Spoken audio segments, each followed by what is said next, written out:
Without these green flags, opening up your relationship is a recipe for disaster. You already followed the green flags to find an incredible partner, but now you want to open up your relationship. We've talked about the top 5 red flags when it comes to polyamory and open relationships, but what about the green ones? Not all green flags are created equally. In this video, I'm going to share the top 5 green flags to look for, along with one that is actually a red flag in disguise. Thanks for watching. I'm Iseman, a relationship coach and certified communication specialist with a focus on open relating. Whether you choose to open up your relationship to include other people, or you just open up more authentically to each other, I want you to open up without blowing up. This channel shares all the lessons that I've learned the hard way, so you don't have to. So what are green flags? Other than being my favorite color, green flags are signs that someone is safe to move forward with, or that a relationship is going well. Today, we're going to talk about the green flags to look for when deciding if you're ready to open up your relationship.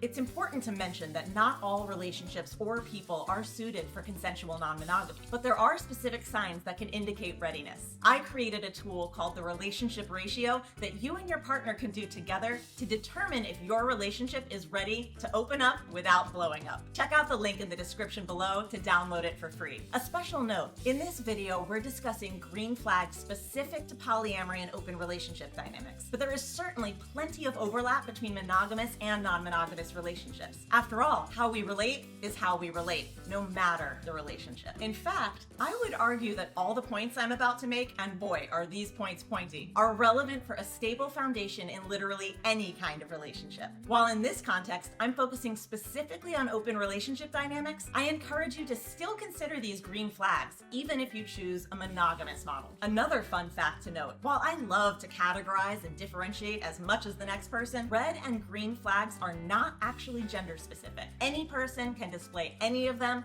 at any time. Green flag number 1. Self-motivated self-development. Most of us aren't taught any real relationship or communication skills growing up. And they're actually skills. You aren't just born knowing these things. They take learning and practice. When someone is actively working on themselves and developing new communication skills, that is a green flag. When they're interested in opening up your relationship and are therefore learning how polyamory works and how to be the best polyamorous partner they can be without any outside encouragement, that is a big poly green flag. Even if they've been a giant walking green flag in your monogamous relationship, the truth is it's simply not possible to take the skills that we learn in monogamous relationships and transfer them to polyamory verbatim. If you've ever tried to translate a recipe from the imperial measurement system to metric without adjusting the numeric amounts, you know what I'm talking about. This means that in order to embrace polyamory, we need to educate ourselves on this new relationship system. And I say ourselves as the key word here because it's not our partner's responsibility to teach us. Now, before you take that green flag and throw it in like a towel, I'm not saying you need some sort of master's degree from an Ivy League relationship university. That's not a thing. This self-development and exploration doesn't necessarily have to take all that much. Each one of us has our own way of learning, and we each have a different bandwidth for how much information we can take on at any given time. What this green flag looks like. Some people might hunt out every book, workshop, article, YouTube video, and class on ethical non-monogamy that's ever been created. Others might join a forum or online community, and even others might work with a professional to fast track their progress and avoid common pitfalls. What's up? I got you. There's no test, no trophy, no finish line, and we'll all make mistakes along the way. What's important is recognizing that learning is needed and then doing something about it. As long as they're actually trying, learning from their mistakes, and always moving forward at whatever speed, it's a big, shiny green flag. Green flag number 2, spending time alone. This goes for my extroverts just as much as my introverts. When someone is just as happy to spend an evening with themselves as they are to be on a date with a partner, this earns them a big, beautiful green flag made out of hypoallergenic organic cotton. And why is this a green flag? Because it shows that they're not using their partners to avoid themselves. In one of my other videos, I deep dive into the top 5 poly red flags to see if someone is really an avoidant, hiding in non-monogamous clothing. A common joke about polyamorous couples is that they love it when their partners go out on dates, as it means they get an evening to watch whatever they want on TV. Alone time is important. for everyone. I'm looking at you, stage 5 clingers. It allows us to relax and decompress and remove the pressure of worrying about the people around you. Or, if you're like me, it allows you to try that weird TikTok recipe without giving anyone else food poisoning. What this green flag looks like. Some of us need more me time than others, but anyone who can't even bear to spend a single evening alone is very likely hiding from something about themselves. Having an open relationship shouldn't be about filling your life with people to distract you from your problems any more than it should be about distracting you from problems within your current relationship. When someone tells you up front that they like to plan alone time, that's a sign that they're looking for a person rather than a distraction, and it gets them a gorgeous green flag. Green flag number 3, communication Jedi. Even Jedis make mistakes. Sorry, Luke, but they let those mistakes inform how they move forward. Those mistakes become the lessons that strengthen the force within them. When someone is actively trying to be open and honest in their communication, they should have the ability to not only discuss their feelings, needs, and boundaries without judgment, but also hear and understand yours as well. Terms like active listening, radical honesty, and non-judgment shouldn't be new terminology to them. The importance of effective communication cannot be understated and is obviously universal across all types of relationships, monogamous to non-monogamous, personal to professional, platonic to romantic. However, it should be considered an extra special green flag when it comes to consensual non-monogamy and open relating. Communication is hard. Well, at least that's what it said on all my cereal boxes growing up, especially when it comes to relationships. And especially when it comes to a form of relationship for which we have no real mainstream or socially accepted public examples, such as ethical non-monogamy. While that representation is slowly starting to change, we still have a ton of programming to deal with inside ourselves, much of which we won't even be aware of until we're well into this journey. When we begin exploring open relationship dynamics, we can no longer rely on the assumptions that are so very easy to fall back on in compulsory monogamy. And this means breaking out of our communication comfort zones. This is why I talk so often about the difference between uncomfortable and unsafe. We have to get uncomfortable in order to grow. We have to grow in order to change anything. Not all of us are great communicators, however. There will always be mistakes and miscommunications along the way. But the green flag is when someone recognizes they need to try harder with their communication, strive to be better, and listens when they're told where they can improve. What this green flag looks like. When someone delicious doesn't get upset when they're told they can improve, but instead takes it on board and actively makes necessary adjustments, oh honey, that flag is green as fuck. If you think you stopped learning when you were done with school, I've got news. We're all learning about everything all the time. And one of the most important things to remember about learning is being able to accept when we do something wrong and implement what's needed to learn from it moving forward. All of us will have various issues in our relationships, no matter what style of relationship it is, because, spoiler alert, none of us are perfect. But it's super important that we not only feel safe to bring up any issues whenever we see them, but to know that our partner will take them on board when we do. Please don't hear me saying that you and your partners always have to agree, but disagreeing doesn't mean dismissing each other or getting defensive. Receiving constructive feedback like a pro NFL player with Velcro on his palms gets them a handy green flag. Those were 3 out of the 5 green flags. Keep watching if you want to learn about the sneaky red flag posing as a green one. This next green flag is actually related to number 3. So we're gonna call it green flag number 3.5,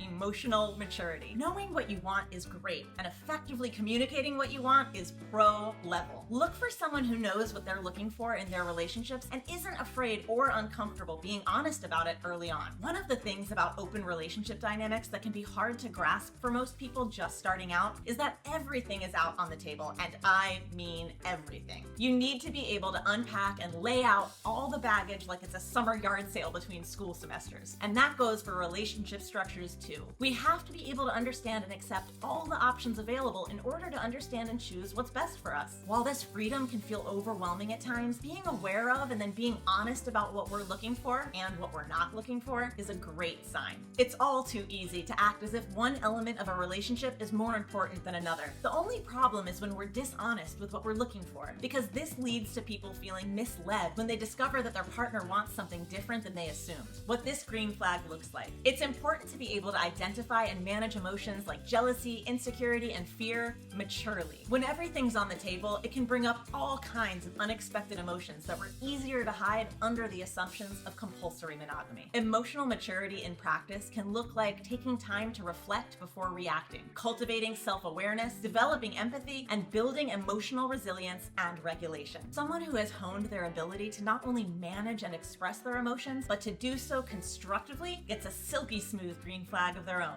Green flag number 4, trust and security. Trust is the cornerstone of any relationship, especially an open one. Both partners should feel secure in the relationship without fear of lies, deceit, or betrayal. Security in a relationship doesn't come from a label. It comes from consistent, secure experiences within the relationship over time. The only way to build trust is by making an informed decision to voluntarily give someone the power to hurt you, and then letting them prove they won't over and over again. Keeping your relationship closed or monogamous because you're afraid of losing your partner if you open up isn't security. It's lack of trust. You can lose someone whether you open up or not, and you can strengthen your connection by openly inviting each other to make that choice every day. What this green flag looks like. In order for trust to blossom in a relationship, you need to have mutual respect for and support each other. Both partners must respect each other's boundaries, desires, and autonomy. There must be a continued willingness to support each other emotionally and practically throughout the journey. Examples of trust-building behaviors rooted in mutual respect and support are regular check-ins, celebrating each other's wins and happiness, practicing transparency and communication, not the same thing as having no privacy, and consistency in your words and actions. Green flag number 5, shared goals and values. When both you and your partner share similar goals and values with what you want to get from an open relationship, you ensure that this experience is something both of you genuinely desire, not just a compromise. That doesn't necessarily mean that both of you are exactly equal in your level of interest, but neither of you can be completely uninterested. A unified vision built on shared values and mutual goals lines the path ahead with green flags. What this green flag looks like. Aligned goals can look like a commitment to explore new experiences together, whether that means literally or reviewing things together after the fact. A desire for expanded personal growth or discussing future plans with each other as new opportunities arise. Now for that elusive and sneaky red flag posing as a green one. The red flag in disguise. Excitement about something new. Now I know what you're thinking. If we're not allowed to be excited about opening up our relationship, then what's the point? Hang on a second and hear me out. I told you this one was subtle and sneaky. Initially, the thrill of new possibilities and adventures might seem like a positive sign, understandably so. But here's the real talk reality check. If this excitement stems from some sense of dissatisfaction or a desire to fix an issue in the current relationship, it's a big ol' red flag. Opening up is meant to be additive, not reparative. It's something you do to lean into uncomfortable growth opportunities, not to escape or run away from something unpleasant. I can personally guarantee you that whatever you might be trying to avoid in your current relationship will be waiting for you in any new relationships, and will probably bring some friends. What this green flag imposter looks like. If your partner is pushing to open up the relationship as a way to avoid addressing underlying issues or conflict, that's a solid warning sign. That doesn't mean that you can't have current issues or conflicts going on, but they need to be ones that you're actively and effectively addressing. If you think this might be going on for you right now, don't worry. It can be addressed and shifted. Encourage introspection and honest dialogue about each of your true motivations behind opening up. Getting outside help can make this conversation much more constructive. So don't be afraid to seek professional support from experienced experts. There you have it, 5.5 sultry green flags to look for when considering opening up your relationship. Self-motivated self-development, spending time alone, communication Jedi with a sidecar of emotional maturity, trust and security, and shared goals and values. And don't forget our sneaky little imposter red flag, excitement as avoidance or escape. Now remember, this isn't necessarily an exhaustive checklist of things that you need to see before you should consider opening up your relationship. That's not what green flags are supposed to be. Green flags are signs that this is something worth learning more about, and that a relationship might be safe to start expanding. While we would still walk down a path that has no signs explicitly saying it was safe, we're always going to feel better if we can somehow tell that it is. That's what green flags do for us. So keep these green flags in mind just as much as you do those red flags, and hopefully, together, they'll help you avoid spending your time and emotions on something that you're not ready for, that could really hurt you in your relationship down the line. If you enjoyed this video, be sure to subscribe and hit that notification bell so you'll get a heads up every time I release a new video about inclusive relationship dynamics.